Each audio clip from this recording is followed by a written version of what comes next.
નમસ્કાર દર્શક મિત્રો, આપ જોઈ રહ્યા છો પૂજારા ન્યૂઝ નેટવર્ક. હવે જોઈએ અગત્યના સમાચાર.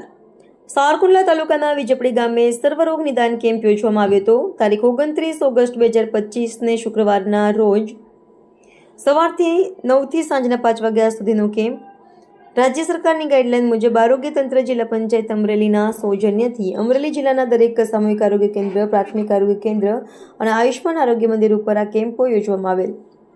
સાવરકુંડલાના વિજપડી સામૂહિક આરોગ્ય કેન્દ્ર ખાતે અધિક્ષક શ્રી વિજયભાઈ સેતાના માર્ગદર્શન મુજબ યોજવામાં આવ્યો હતો. ત્યારે સાવરકુંડલા તાલુકા પંચાયતના સદસ્ય વિજયભાઈ ચાવડા, શ્યામભાઈ ભુવા ઉપસ્થિત રહ્યા હતા અને વિજપડી સામૂહિક આરોગ્ય કેન્દ્રનો સમગ્ર સ્ટાફગણની ઉપસ્થિતિમાં જિગ્નેશભાઈ જિંજાળા તેમજ વિજયભાઈ સેતા તેમજ સ્ટાફગણ દ્વારા આરોગ્ય વિશે પૂરી માહિતી આપવામાં આવી હતી. વિજપડી સામૂહિક આરોગ્ય કેન્દ્રના સ્ટાફગણની સહેમતથી આ કેમ્પનું ખૂબ સરાહનીય આયોજન થયેલું હતું. રિપોર્ટર બિપિન રાઠોડ, ચલાલા.